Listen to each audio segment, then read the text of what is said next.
నేను మన ఆర్థిక పరిస్థితులు బాగోలేవని ఉద్యోగంలో చేరాను. మన కుటుంబం బాగుండాలని నిందలు మోస్తూ వచ్చాను. మీరిప్పుడు మూర్ఖంగా తప్పు చేస్తే నేను, మీ అన్నయ్య, మీ భార్యలు ఎంత బాధపడాలి?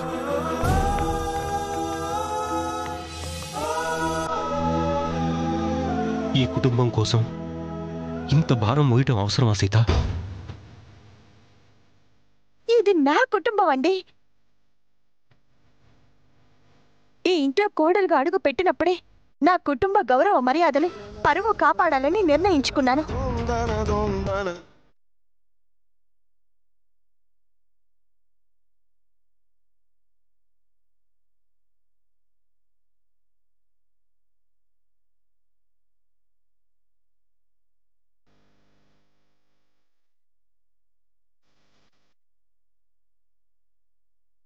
ఎన్ని ఆటంకాలు ఎదురైనా సరే ఈ కుటుంబం మీద మచ్చ పడనివ్వను.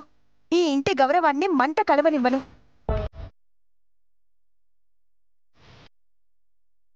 ఇది నేను చేస్తున్న ప్రమాణం, మీకిస్తున్న మాట.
నా బిడ్డల్లే చంపాలని చూస్తావురా?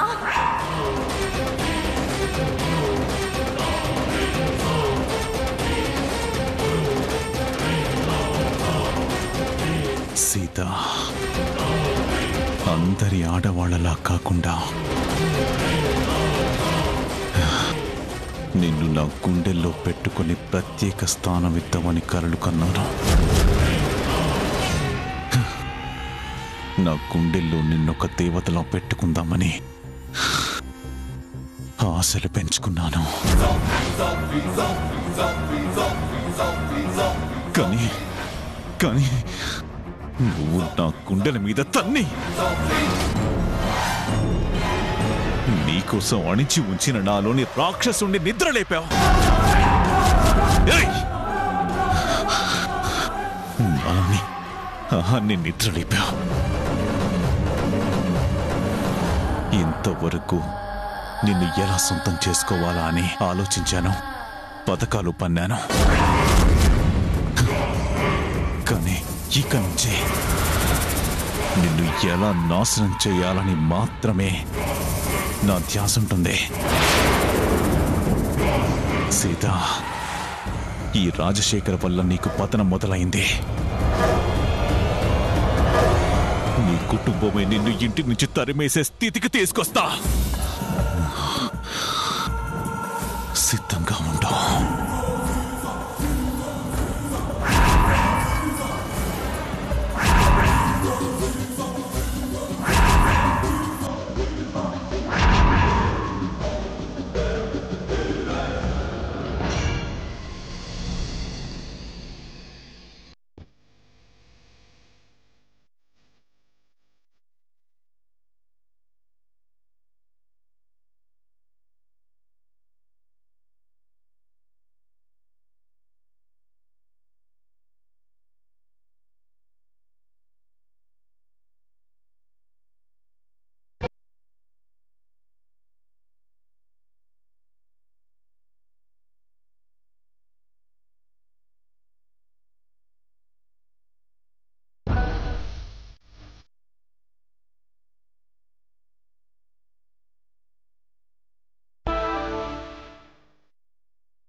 రా సీత.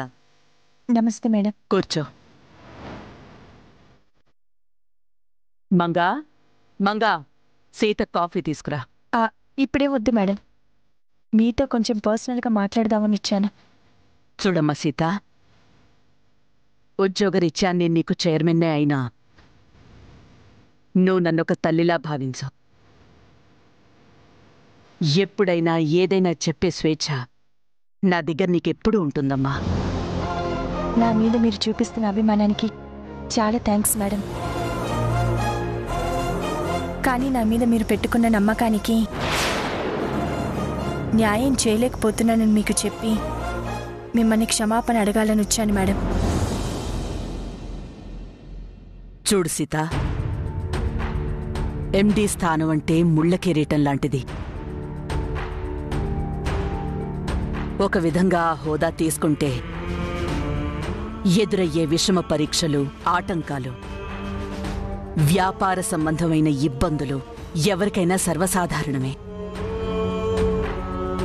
కానీ కత్తి మీద సాముని కూడా నల్లేరు మీద నడక చేయగలిగే నీలాంటి సమర్థులు న్యాయం చెయ్యలేను అని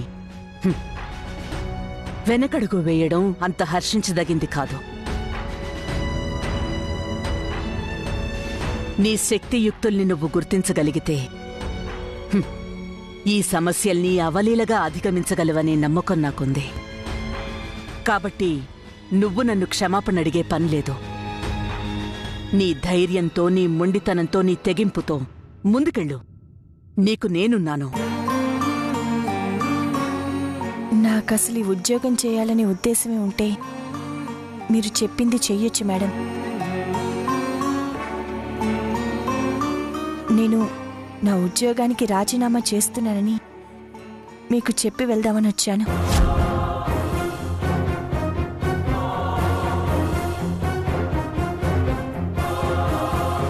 దయచేసి నా రాజీనామాని ఒప్పుకోండి మేడం.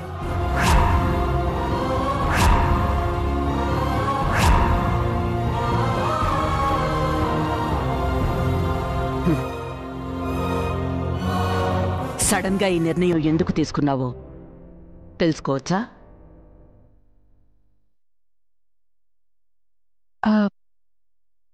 మీరు నా మీద చూపించిన వాత్సల్యానికి ఎప్పటికీ మీ పట్ల కృతజ్ఞతతో ఉంటాను మేడం.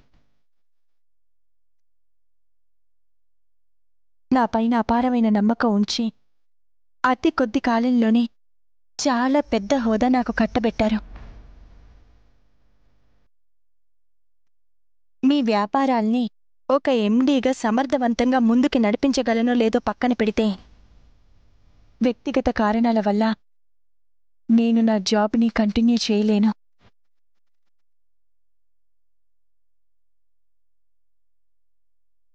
దయచేసి అర్థం చేసుకోండి మేడం.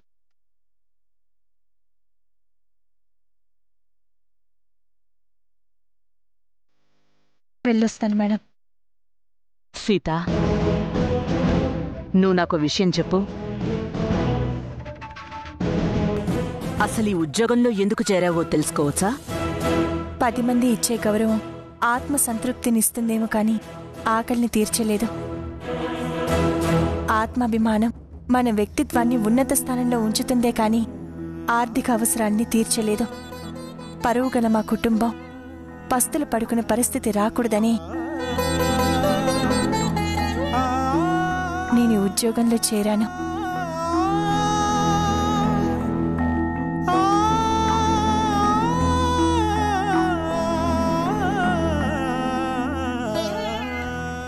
ఇప్పటికిప్పుడు నువ్వు ఉద్యోగం మానేస్తున్నావంటే నీ కుటుంబం కడుపు నిండే అంత ఆర్థిక స్థాయి పెరిగిందా?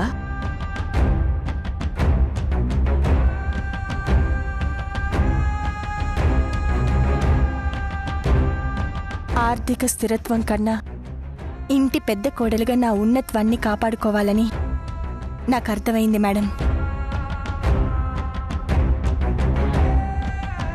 డబ్బు సంపాదన కంటే కుటుంబ మర్యాదల్ని కాపాడడమే నాకు ముఖ్యమనిపించింది. ఓహో, నీకవసరం వచ్చినప్పుడు ఉద్యోగంలో చేరావు. నీ అవసరం ఉందని గ్రహించి నా వ్యాపారాల్ని కాపాడుతావని నీకు స్థానమిస్తే ఇప్పుడేదో కష్టం వచ్చిందని నన్ను నట్టెట్లో వదిలేసి వెళ్ళిపోతావా?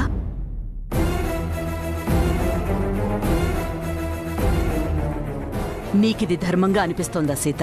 అయ్యో, నన్ను తప్పుగా అర్థం చేసుకుంటున్నారు మేడం.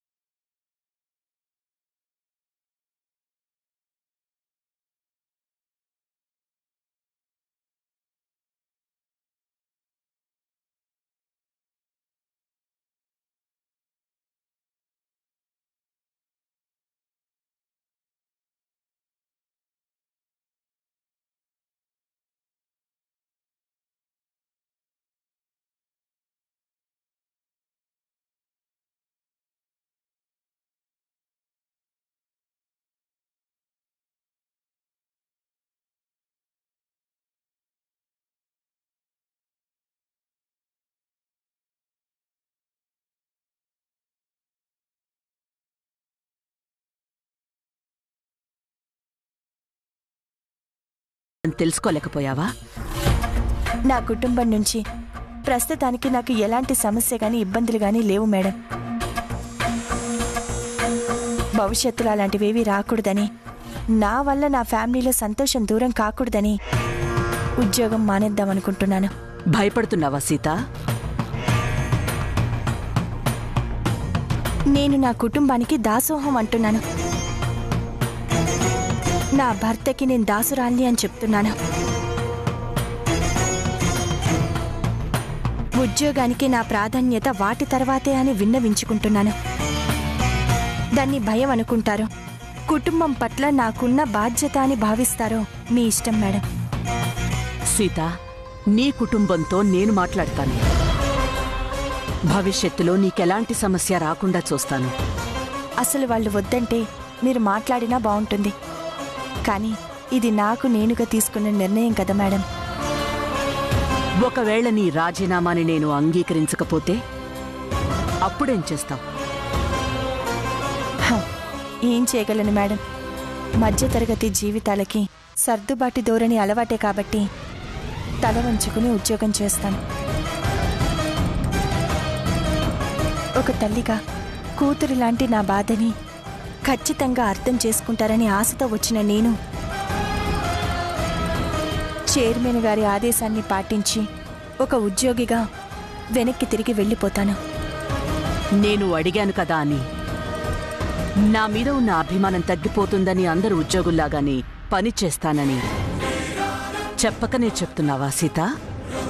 నా అవసరానికి తగ్గట్టు వ్యక్తిత్వాన్ని మార్చుకునే మనిషినని మీ మనసు కనిపిస్తే నాకు మీరు ఎండీ చైర్ అప్పగించేవారా మేడం? నేను నచ్చితే ఇంటికి పిలిచి చీరా సారే పెట్టి పంపించేవారు. మీరు నా రాజీనామాని అంగీకరించకపోయినా ఎండీగా నా బాధ్యతల్ని సక్రమంగా చేయడానికే సాయశక్తిలా ప్రయత్నం చేస్తాను తప్ప నా మీద పెట్టుకున్న నమ్మకానికి మాత్రం ఎప్పటికీ ద్రోహం చేయను. ఇక నిర్ణయం మీదే మేడం. మీ ఇష్టం. మీరేం చెప్పినా నేను చేస్తాను. నీ నిజాయితీ నాకు తెలియక కాదు సీత. నీలాంటి నీతిగల మనిషిని, ఉద్యోగ విషయంలో బాధ్యత గల మనిషిని కూతురిగా దూరం చేసుకోలేక అలా మాట్లాడాను. సరే, అలాగే కానివ్వు. నీ రాజీనామాని అంగీకరిస్తున్నాను.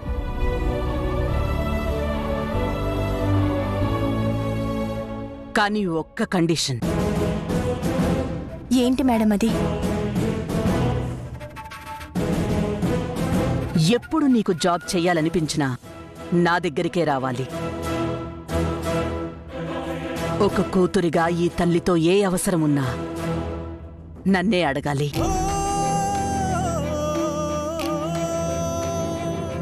అప్పుడే నేను ఒప్పుకుంటాను. తప్పకుండా madam. Thank you so much. నేను వెళ్ళొస్తాను మేడం. అలాగే సీత.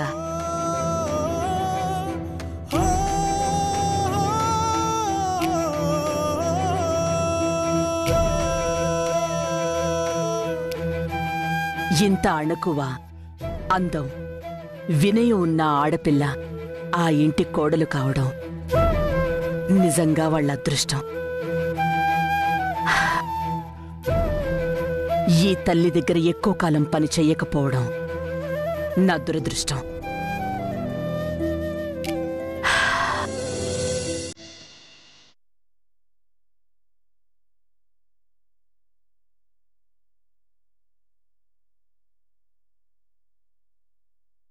నేను ప్రాణ సమానంగా పెంచుకున్న నా తమ్ముళ్ళు దాయాలని చూస్తున్నారంటే నాకు బాధగా ఉంది.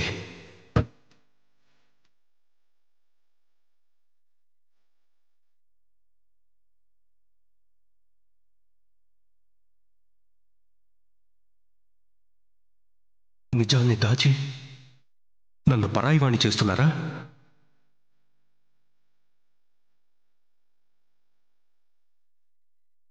పరిస్థితి చేయిదాడుతుంది అని అర్థమైన తర్వాత వదిలిపెట్టే ప్రసక్తి లేదు.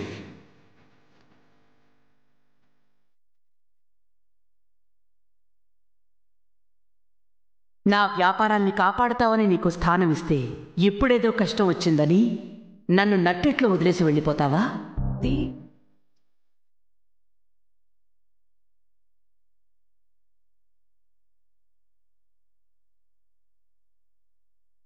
కానీ ఉద్యోగం కోసం నువ్వు గడప దాటేటప్పుడు ఈ ఉద్యోగం వల్ల నీ కుటుంబంలో సమస్య వస్తుందని తెలుసుకోలేకపోయావా?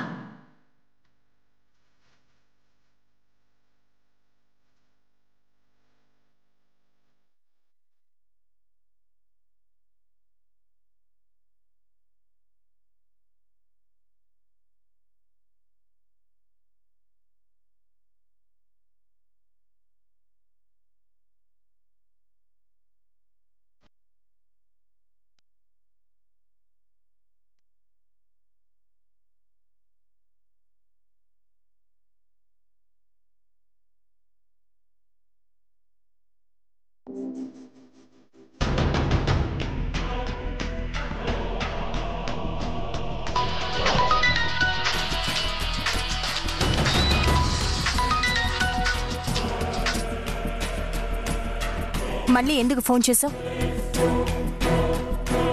ఇంత జరిగినా ఇంకా బుద్ధి రాలేదా?